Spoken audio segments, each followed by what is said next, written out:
It is an honor to be back in the space tonight with all of my beloved as we launch the 2024 Winter Offensive. My sister, Reverend Dr. Savita Martin, always love to be in the space with you as we launch this Winter Offensive together.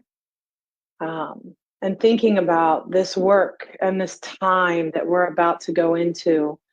And I thought it could really be helpful to bring into this space some words that Reverend Dr. Savina and Willie Baptist wrote about this time of year. And we're talking about being grateful and going into this time and where we are in this country right now and the pain and the fear that people are feeling. And the winter season, and this is from an article that Savina Martin and Willie Baptist wrote about the winter offensive and organizing the poor and dispossessed in this country. And the winter season covers a period of the highest celebration in the religious culture and the civil life of the United States. Besides being a period of time when the poor and the homeless experience the most deadly conditions and the highest rates of suicide, it's a season when capitalist commercialism and cultural ritualism combines with an intense public pretense of charity toward the poor and the homeless. The very harsh time for the impoverished is thinly covered over with Christmas carols and church services and crocodile tears. Nonetheless, this period is regularly generates possibilities for greater public attention and broader platforms for the independent messages of the mass organizing drives of the poor and dispossessed as a powerful and revolutionary class. So I wanted to bring those words into this space as we launch the 2024 Winter Offensive and thank our leaders, Willie Baptist and Reverend Dr. Savina Martin, for grounding us in the power of this season, both of them in the original Homeless Union in the 80s and the 90s. There was a pamphlet that came out of the Kairos Center called The Brief History of the Homeless Union. And I also want to bring that history into this space as we think about where we are today. Most importantly, it implemented a model of organizing that involves the poor and homeless thinking for themselves, speaking for themselves, fighting for themselves, and producing from their ranks capable and creative leaders.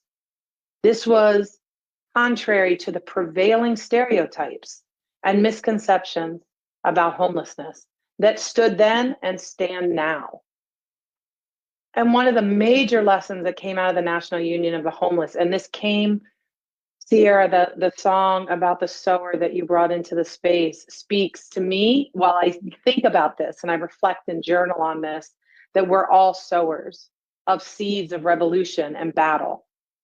And one of the major lessons of the National Union of the Homeless experience was this need for clear, committed, competent, and connected leaders, having a core of those leaders come together to direct our work, our love, our care, and our power.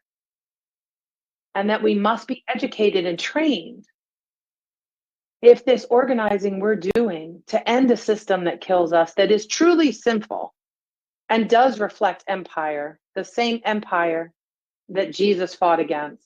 We must be trained and we must be united. And that, my friends, is not easy work. My sister Savina has been on the Freedom Church since it began and has preached and spoke and done calls to action many times, bringing to light that this work is not easy, that we need each other, we need strong spirits, strong community, and a lot of power. And the last reverend that spoke talked about what is the difference between power and weakness, and that spoke to me as well going into the winter offensive. That we have a power in numbers, in that there are more of us that are being attacked every day. I think it's 28 million people now have been cut off Medicaid and can't have access to basic behavioral and physical health care. I see this every day in the field. I see this every day when I'm organizing. So we have a power in numbers. we also have a power in our narrative, which is empire's weakness. This system isn't working for millions and millions of people. And organizing does. We can change through unity and clarity and committed and connectedness. Straight out of John 8:32.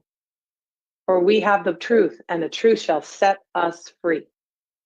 And through the winter offensive, we raise up a number of slogans and a number of dates that I just want to bring in here as we launch into the 2024 winter offensive with the Freedom Church of the Poor, our partner in this since we launched the first one 6 years ago. You only are one paycheck or one healthcare crisis from poverty and homelessness. That gets at the exact economics of this system that says you as a human have to earn your right to a home. You have to earn your right to food. You have to earn your right to very life and liberty. And we say that's a system that has to go. We want to put Christ back into Christmas. This is another thing that we hear this time of year. What does it mean to us as revolutionaries, as freedom fighters, as members of this movement to put Christ back into Christmas?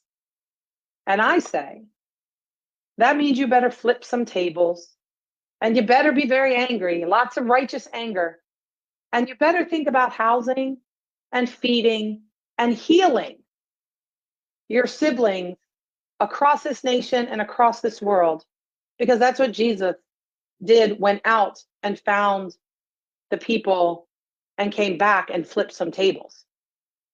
So what does it mean to truly put Christ back into Christmas? And what does it mean to worship a homeless man on Sunday while ignore invisible eyes and walk over them on Monday? We raise up that we are homeless, not helpless. And that is that we can think and speak and fight for ourselves and produce leaders from our ranks that can turn this world around. That we only get what we organize to take. And what does that mean? That means that freedom isn't free. National Union of the Homeless original president, Chris Sproul, said freedom isn't free.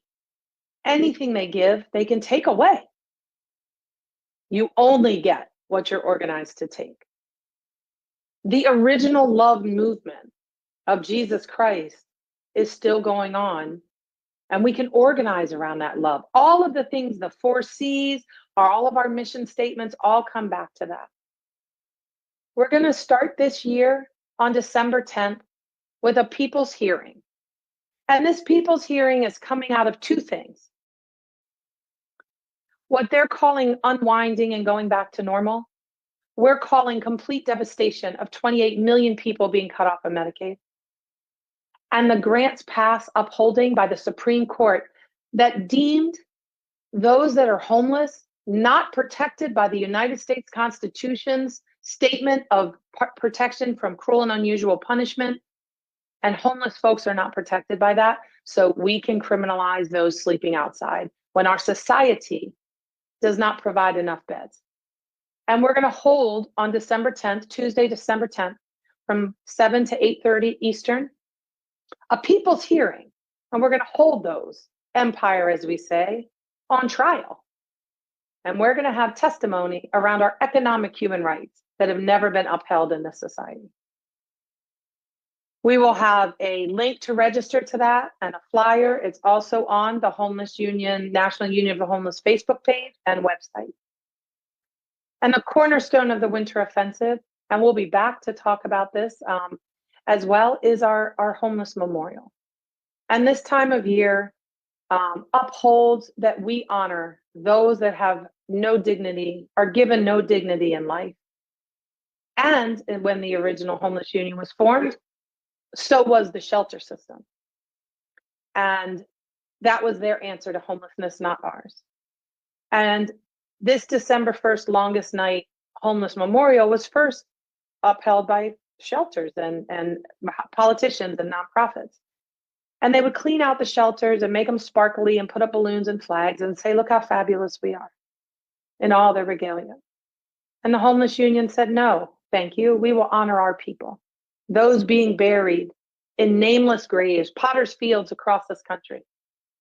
We will honor our people. We will give them dignity, and we will fight in their honor. And December 21st, the longest night of the year, we have memorials across the country. And we're also hoping to have an online love community that night so people can come together from across the country and just be together as one. And we'll get information about that. We hold up, as we said, putting Christ back into Christmas.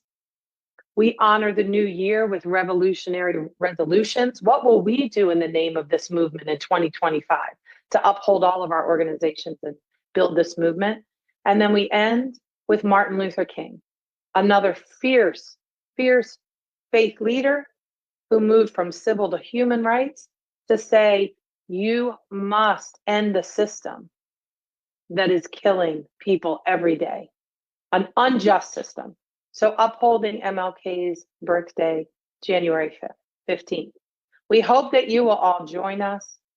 As I said, we will get the link to the December. There is a registration form and a Zoom link for December 10th, and the other events will roll out as we are all together through this season.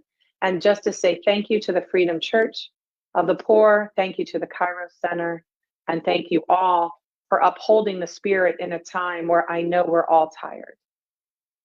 That we can come together in the winter offensive and fight, fight, fight, and organize, organize, organize. Thank you.